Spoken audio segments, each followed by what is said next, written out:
Morning students. हम लोग हमारे चैप्टर को आगे बढ़ा रहे हैं।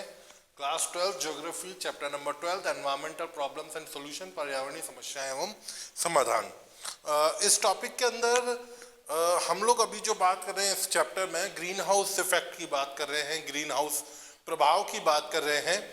ग्रीन हाउस इफेक्ट या ग्रीन हाउस प्रभाव कैसे क्रिएट होता है, कैसे बनता है, उसके बारे में हम पिछले वीडियो में देख चुके हैं। आज हम लोग बात करेंगे यहाँ पर ग्रीन हाउस इफेक्ट यानी हरित गृह प्रभाव के कारण, कॉजेज, दुष्परिणाम, इफेक्ट्स और ग्रीन हाउस प्रभाव को कम करने के उपाय यानी measure to decrease the effect of green house. इस पे हम लोग आज बात करेंगे। अभी आज का हमारा जो टॉपिक है वो यही है। ग्रीन हाउस प्रभाव क्या है वो हम समझ चुके हैं, इसलिए मैं अब उस पर वापस चर्चा नहीं कर रहा हूँ। मैं आगे चल रहा हूँ, कॉजेज की बात कर रहा हूँ। वो कौन कौन से कारण हैं, वो कौन कौन से कॉजेज हैं जिनके कारण ग्रीन हाउस इफेक्ट जो है वो क्रिएट होता है। तो हमने देखा था कि ग्रीन हाउस इफेक्ट जो क्रिएट हो रहा है वो बेसिकली पॉल्यूशन या जिसे हम एयर पॉल्यूशन कहते हैं, और एयर पॉल्यूशन में जो पॉल्यूटेड गैसेज होती हैं, जो प्रदूषित गैस होती हैं, उनके कारण हमने देखा था कि ग्रीन हाउस प्रभाव बनता है या ग्रीन हाउस इफेक्ट जो है वो क्रिएट होता है। उन गैसेस में हमने देखा था कि एक इम्पॉर्टेंट जो गैस थी वो तो सबसे ज़्यादा कार्बन डाइऑक्साइड की बात करी थी, कार्बन मोनोऑक्साइड की बात करी थी। ये कुछ गैसेस थी जिनके बारे में हम लोगों ने चर्चा करी थी, जिसके बारे में हम लोगों ने पढ़ा था, और हमने देखा था कि जो गैसेस हैं उनके प्रभाव के कारण, उनके कारण जो है ग्रीन हाउस इफेक्ट क्रिएट होता है, जिनमें कार्बन डाइऑक्साइड, जलवाष्प, नाइट्रोजन डाइऑक्साइड, मीथेन, ये इंपॉर्टेंट थी, है ना। कौन कौन सी गैसेस की हमने बात करी थी? हमने बात करी थी कार्बन डाइऑक्साइड की, तो मैं CO2 लिख रहा हूं, ठीक है। हमने बात करी थी नाइट्रोजन ऑक्साइड की,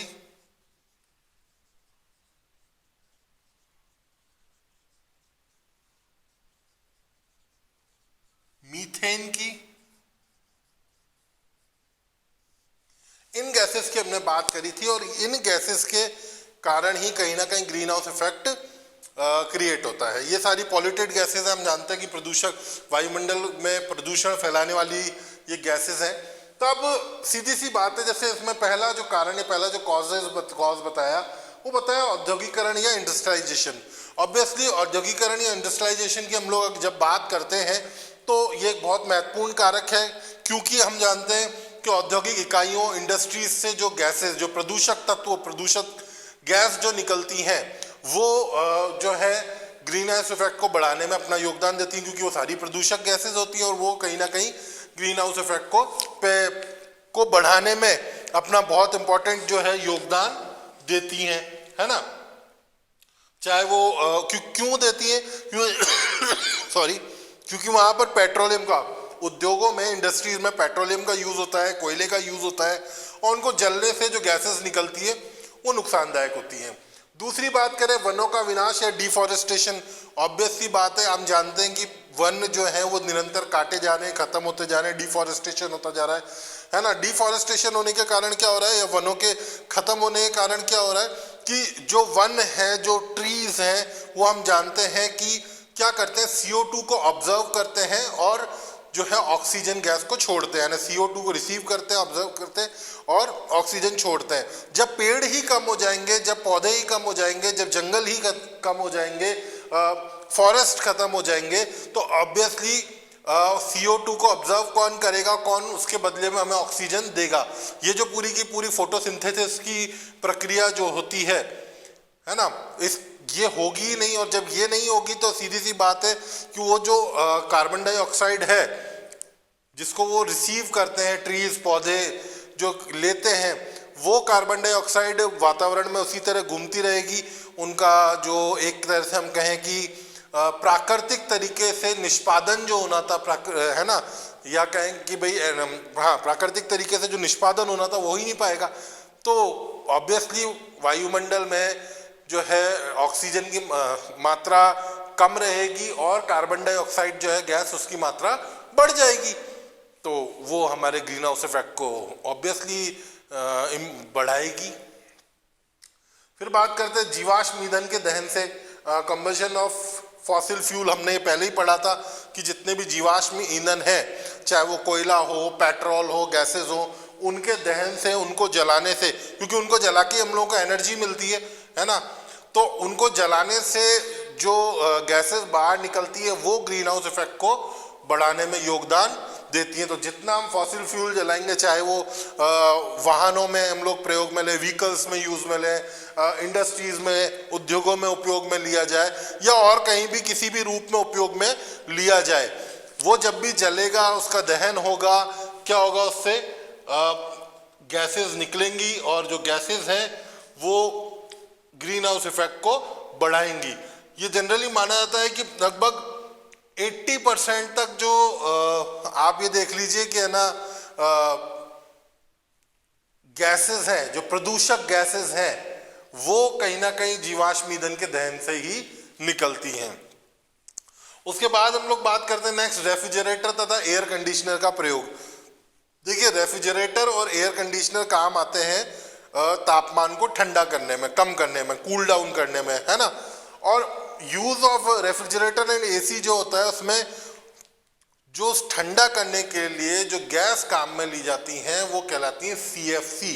उनको हम कहते हैं क्लोरोफ्लोरोकार्बन, उससे रिलेटेड गैसेस होती हैं। और ये जो क्लोरोफ्लोरोकार्बन गैस है ये एक प्रदूषक है, और ये प्रदूषक गैस जो है वो ग्रीन हाउस इफेक्ट को बढ़ावा देने में बहुत बड़ा योगदान देती है। और केवल ग्रीन हाउस इफेक्ट नहीं, आगे हम लोग पढ़ेंगे जब हम लोग नेक्स्ट टॉपिक लेंगे, तो जो ओजोन परत का क्षरण हो रहा है, जो ओजोन परत में कमी आ रही है, ओजोन लेयर का डिप्लेशन हो रहा है, उसमें भी कहीं ना कहीं CFCs का बहुत बड़ा जो है योगदान रहेगा। तो CFC से हम लोग शॉर्ट फॉर्म में कहते हैं, जिसे हम कहते हैं क्लोरोफ्लोरोकार्बन।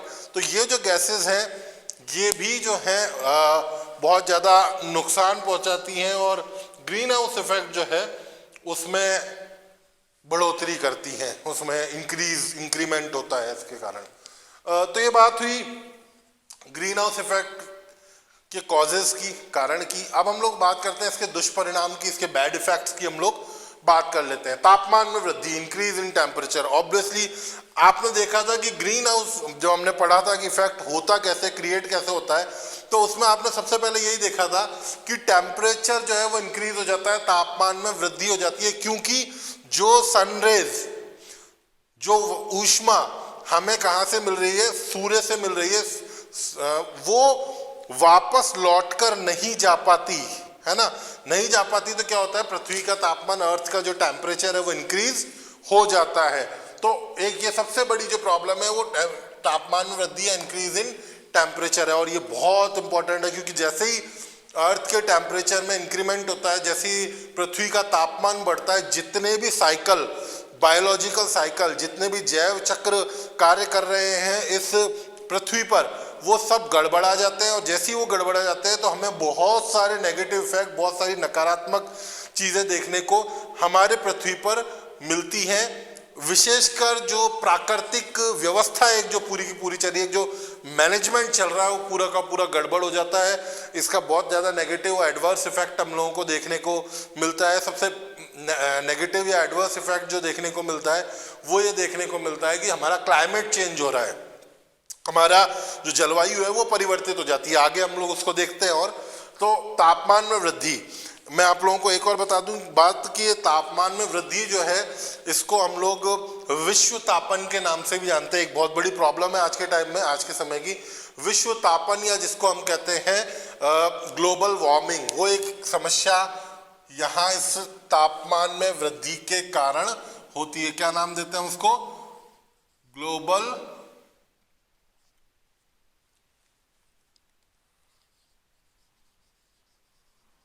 वार्मिंग, विश्व तापन। वर्षा में वृद्धि, वही चीज होती है। देखिए, जिस तरह से तापमान में वृद्धि होती है उससे वर्षा में भी वृद्धि होती है, रेनफॉल इंक्रीज होता है। लेकिन यहाँ पर दो चीजें हैं। मैंने कहा वर्षा में वृद्धि होती है, इंक्रीज इन रेनफॉल, लेकिन कई जगह इंक्रीज होने की जगह डाउनफॉल आ जाता है, यानी कमी। कई जगह तो आपको वर्षा में वृद्धि देखने को मिलेगी और कई जगह आपको वर्षा में क्या होगा, कमी देखने को मिलेगी। कई जगह वर्षा बहुत कम इसके कारण हो जाती है। और मतलब जो वही है कि जो एक रेनफॉल का जो एक साइकिल है ना वो गड़बड़ा जाता है। जहां पर वर्षा कम होती थी वहां ज्यादा होने लग जाती है, जहां पर नहीं होती थी वहां होने लग जाती है। जैसे अरब कंट्रीज में बाढ़ आ गई, तो अरब कंट्रीज में अगर बाढ़ आए और है ना चेरापूंजी में सूखा पड़ने लगे तो आप इसको एक बहुत बड़ी प्रॉब्लम कहेंगे। तो इस तरह की प्रॉब्लम आती है। समुद्री सतह में वृद्धि, राइज इन सी लेवल, ये बड़ी समस्या है ग्लोबल वार्मिंग के कारण या तापमान में वृद्धि के कारण। इंक्रीज इन टेम्परेचर, जब अर्थ के टेम्परेचर में इंक्रीमेंट होता है, जब पृथ्वी के तापमान में वृद्धि होती है, तो तापमान में वृद्धि होने के कारण जो ग्लेशियर्स हैं वो पिघलने लगते हैं। ग्लेशियर्स के पिघलने के कारण उन ग्लेशियर्स का पानी कहाँ जाता है, समुद्र में जाएगा। और जब समुद्र में एक्सेस ऑफ वाटर पहुंचेगा, बहुत ज़्यादा मात्रा में पानी पहुंचने लगेगा ग्लेशियर्स के पिघलने के कारण, तो क्या होगा, समुद्र के तल में वृद्धि होने लगेगी। और समुद्र के तल में वृद्धि होने लगेगी तो जितने भी आप देख लीजिए कोस्टल एरियाज हैं, जितने भी समुद्र तटीय क्षेत्र हैं, वहां पर क्या होगा, पानी के स्तर में वृद्धि होगी, जल के स्तर में वृद्धि होगी, तो जो कोस्टल एरियाज हैं वो डूबने लग जाएंगे। वो और ऐसा हो रहा है। मैं आपको बता दूं कि कई जगहों पर के जो कोस्टल एरियाज हैं वो सी लेवल में अपलिफ्टमेंट होने के कारण, बढ़ोतरी होने के कारण जो है वो डूबने लगे। और अगर ऐसा लगातार होता रहा तो आपको बता दूं हमारा मुंबई जैसा शहर जो है वो भी डूब जाएगा। तो एक बहुत बड़ी समस्या क्रिएट होती है।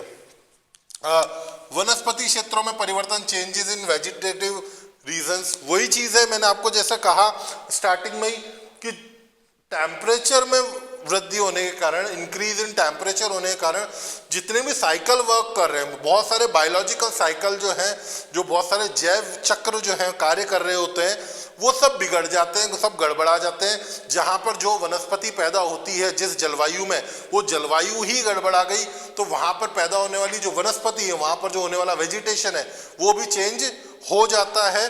और उसका जो है दुष्परिणाम हमें बहुत सारा आगे देखने को मिलता है।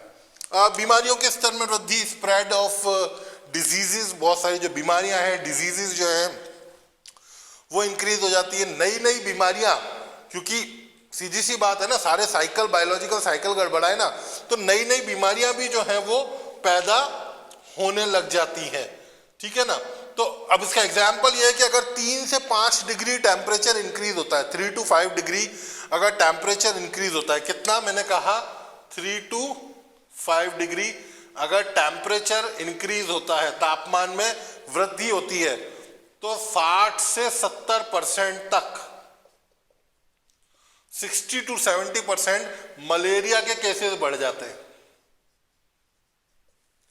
तो आप देखिए कि कहीं ना कहीं बीमारियां जो हैं वो भी इंक्रीज इन टेम्परेचर या तापमान में वृद्धि से रिलेट करती हुई है। तो ये चीज बिल्कुल आपके क्लियर समझ में आनी चाहिए कि तापमान में वृद्धि से जो जितने बायोलॉजिकल साइकिल पर इफेक्ट आ रहा है, जैविक चक्रों पर जो इफेक्ट आ रहा है, वो हमारे लिए बहुत बुरा है। जैव विविधता को खतरा, डेंजर ऑफ बायोडाइवर्सिटी, इसके कारण बहुत सारी जीव जंतुओं की प्रजाति, बहुत सारे पौधों की प्रजातियां नष्ट हो चुकी हैं और कुछ नष्ट होने के कगार पर है। तो ये एक बहुत बड़ा इफेक्ट, एडवर्स इफेक्ट हम उसको कह सकते हैं। अगर हम लोग इसी की और बात करें तो आप ये देखिए कि भारत, नेपाल, भूटान, बांग्लादेश, ये ऐसे देश हैं जो इस जो ग्लोबल वार्मिंग में, अब यहाँ पर इससे ग्लोबल वार्मिंग से रिलेट कर रहा हूँ उसको, जो कि ग्लोबल वार्मिंग से, विश्व तापन से सबसे ज़्यादा इफेक्टेड है। और इतने ज़्यादा इफेक्टेड है, यहाँ का जलवायु जो है, यहाँ का बायोलॉजिकल साइकिल्स जो हैं, ठीक है, वो इतने ज़्यादा चेंज हो चुके हैं, क्लाइमेट इतना चेंज हो रहा है या हो चुका है कि खाद्यान्न की समस्या, फूड की प्रॉब्लम जो है यहाँ पर क्रिएट हो सकती है। और फूड की प्रॉब्लम आप समझते हैं अगर क्रिएट होती है तो उससे लड़ना, उससे बचना जो है बहुत मुश्किल होगा। लोगों को खाने के लिए भोजन ही उपलब्ध नहीं हो पाएगा। साथ ही आप देखेंगे कि जो है समुद्र का जल स्तर का बढ़ना है ना, जो भी मैंने बात करी थी, अरे भैया अगर जल स्तर इंक्रीज होगा, सी लेवल राइज होगा और जो हमारे कोस्टल एरियाज है, हमारे मतलब पूरी दुनिया के कोस्टल एरियाज अगर पानी में डूब जाएंगे तो इंसान के लिए रहने योग्य जमीन ही नहीं बचेगी। हमारी पॉपुलेशन तो इतनी ज़्यादा है, वैसी पॉपुलेशन के लिए लैंड जो है कम है, ज़मीन कम है, और ऐसी कंडीशन में हम लोग कैसे निवास करेंगे, ये एक बहुत बड़ा क्वेश्चन मार्क जो है वो हमारे सामने आ जाता है। फिर आप देखिए कि हमारे ग्लेशियर्स जो है वो पिघल रहे हैं। मैंने अभी आपको बताया तापमान वृद्धि के उन्होंने कहा हमारे ग्लेशियर्स मेल्ट हो रहे हैं। अब ये मेल्ट होते जाएंगे तो हमारे पास में जो पीने योग्य जल के लिए है ना, जो सबसे बड़ा सोर्स है वो हमारे ग्लेशियर्स हैं। अगर ग्लेशियर्स खत्म हो जाएंगे तो हमारी रिवर्स जो है वो खत्म हो जाएंगी, और आप देखिए उसका बहुत नेगेटिव इम्पैक्ट आएगा हम पर। पीने के लिए पानी नहीं होगा, खाने के लिए भोजन नहीं होगा, तो मनुष्य कैसे जीवन यापन करेगा, ह्यूमन कैसे रहेगा।